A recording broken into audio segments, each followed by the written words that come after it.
আসসালামু আলাইকুম রাহমাতুল্লাহ। কেমন আছেন সবাই? আমি আলহামদুলিল্লাহ ভালো আছি। তো আজকে আমাদের এখানে নদীর মাছ অনেকগুলা, তো আমি আপনাদের সাথে একটু শেয়ার করতেছি। চিংড়ি মাছ তো অনেক, আজকে মাছ অনেক সস্তা। তো এখন আমি কিছু মাছ বাজার থেকে নিয়েছি। এখানে আমাদের এখানে কিছু মাছ আছে, হয়তো চিনি কিনে যায় না, এগুলো হচ্ছে সেও মাছ। মাছগুলো আসলে অনেক ফ্রেশ। আর লেজটা একটু ফেলে দিব, এরপর ফ্রিজে রেখে দিব বক্স করে, দেখেন। আর এই মাছগুলো চিনি কিনে যায় না, এটা আমাদের এখানে অত্যন্ত একটা জনপ্রিয় মাছ, আর অনেকেই হয়তো চিনে না। আর চিংড়ি মাছগুলো এইগুলার কেজি প্রতি 800 টাকা করে থাকে। এখন আজকে একটু সস্তায় নিচ্ছি, আজকে মাত্র 300 টাকা করে। এগুলা আরো কিছু মাছের জন্য কাটাইছি। যেহেতু ব্লগ চ্যানেল, নর্মাল ব্লগ, আমি কিন্তু অত রান্নাবান্না তেমন একটা শেয়ার করি না। তো যদি মাঝে মধ্যে কোনো রান্না করতে পারি শেয়ার করবো আপনাদের সাথে, নর্মালি যেভাবে আমরা করে থাকি। আর এই মুরগিটা ডিম দিছে, এখন একটা দিবে, এজন্য শব্দ করতেছে। যাই অনেকের কাছে হয়তো এরকম মুরগির ডাক, গ্রামের এগুলো ভালো লাগবে। তো গ্রাম আসলে আগের মতো নয়, গ্রামের মানুষরা এখন অনেক আধুনিক হয়ে গেছে। তো দেখতে থাকুন আমি কি করতেছি, আর আপনাদের সাথে মাঝে মধ্যে এভাবে ব্লগ নিয়ে আসবো। যদি ভালো লাগে আমার চ্যানেলটি সাবস্ক্রাইব করবেন, লাইক, কমেন্ট এবং শেয়ার করবেন, এবং সব সময় আমার এই নর্মাল চ্যানেলের সাথে থাকবেন। যদি নর্মাল থেকে আপনারা যদি আমাকে উৎসাহিত করেন, তাহলে আমার চ্যানেলটা আরও বড় কিছু হতে পারবে, আপনাদের সাপোর্ট। তো আপনারা যদি আপনাদের ভালোবাসা প্রকাশ করতে চান, আপনাদের কাছে কেমন লাগে আমার ওই ভিডিওর নিচে যে কমেন্ট বক্স আছে, ওখানে আপনাদের সুন্দর সুন্দর মতামতগুলো পোস্ট করবেন, তাহলে আমি অনেক খুশি হব, আমার কাজের আরও উৎসাহ বাড়বে। তো আমার চ্যানেলের সাথে থাকুন, আর আমি কাজ করতেছি এগুলো দেখতেই থাকুন। এভাবে সবগুলো আমি কেটে নিব। যেহেতু রমজান মাস অনেক কাছে, এই জন্য আগে থেকে একটু বাজারের প্রস্তুতি, আর মাছও অনেক সস্তা, এই জন্য কিনে রেখেছি। তো আপনারা যদি কেউ খেতে চান তাহলে চলে আসবেন, ফ্রি। এখন আরও কিছু মাছ আনছে, চিংড়ি মাছ 300 টাকা, অনেক বড় বড় মাছগুলো। এখানে আমরা লইছে বলি এগুলো।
কুটা শেষ, ধোয়া শেষ, এখন নর্মালভাবে রান্না করে ফেলবো। প্রয়োজন মতো যা লাগে, টমেটো, এখানে রসুন বাটা। মাটির চুলায় রান্না যারা খেতে পছন্দ করেন এবং রান্না করতে যারা ভালোবাসেন, তারা কমেন্ট করবেন।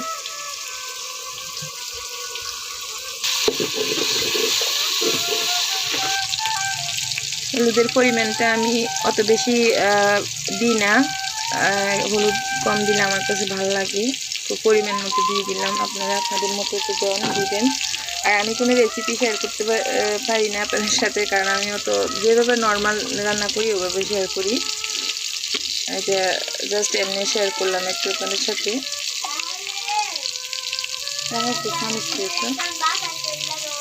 এখানে আমি পরিমাণ মতো মরিচ গুঁড়ো দিয়ে দিচ্ছি।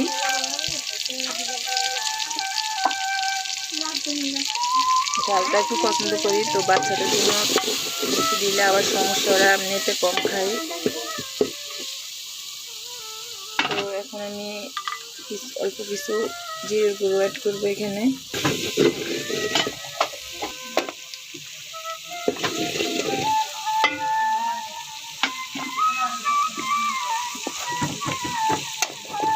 দিয়ে দিব না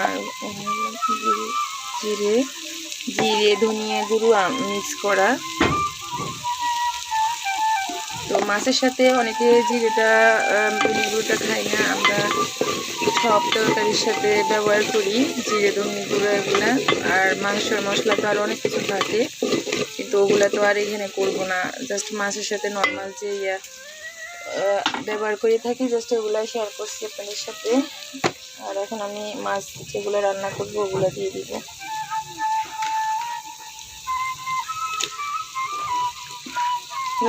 লবণটা আমি এখনো দিই নাই, এখন লবণও দিয়ে দিব। মাছের সিজনটা চলে যাচ্ছে, তাই মিডিয়াম সাইজের এই মাছগুলা আরও মোটাও থাকে। আর মাছে অনেকগুলো তেল আছে, তো আমি কিছু ফ্রাই করার জন্য রেখে দিচ্ছি, আর কিছু এখন এখানে দিয়ে দিব। এগুলো তেলের সাথে দিলে একটু ভালো হয়, আমার কিন্তু মনে ছিল না, এই জন্য আমি এখন অল্প ওয়েট করে দিলাম। আর বাকি যেগুলো আছে ওগুলো আমি ফ্রাই করার সময় দেব। মাছ বেশিরভাগই রান্না করে ফেলতেছি, কারণ বেগুন দিয়ে রান্না করব। আর মাছগুলো আসলে রান্না করলে খেতে অনেক বেশি মজা লাগে, আবার ফ্রাই করলে অনেক বেশি মজা হয়। তো আমি একটু নেড়ে দিচ্ছি, আর নাড়া যাবে না, আর বেশি নাড়াচাড়া করলে তো ভেঙে যাবে। তো এখানে একটু কষিয়ে নিব, একটু পানিও অ্যাড করতে পারেন আপনারা। চিংড়ি মাছগুলা কাটা এবং ধোয়া কমপ্লিট, আমি এগুলা বক্সে করে ফ্রিজে রেখে দিব, যেহেতু এখন খাবো না এগুলা, রমজানের জন্য ফ্রাই করে। আমার বাচ্চারা অনেক পছন্দ করে মাছগুলা, তো জাস্ট একটু শেয়ার করলাম আপনাদের সাথে।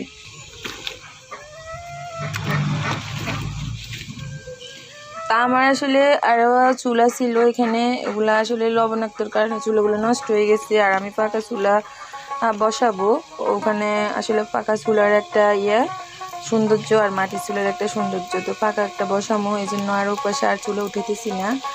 আর দুইটা চোখের দুই পা বলি আমরা এখানে, ওগুলা পরে করব। তো এখন আমি এটাতে রান্না করি দুপুরবেলা, আর বাকি সব আমি কারেন্টে বা রাইস কুকারে করিনি, যেগুলা বেশি তাড়াহুড়ো আর কি, কারণ বাচ্চাদের নিয়ে স্কুল যাইতে হয়, আনতে হয়।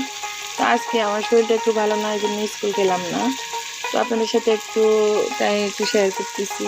আর চুলাগুলো আসলে আরও সুন্দর ছিল, এই নিচ থেকে যে লবণ উঠতেছে, এই জন্য এই কারণে চুলাগুলো নষ্ট হয়ে যায়। তো অনেকে হয়তো মাটির চুলায় রান্নাবান্না পছন্দ করে, তাই একটু শেয়ার করলাম।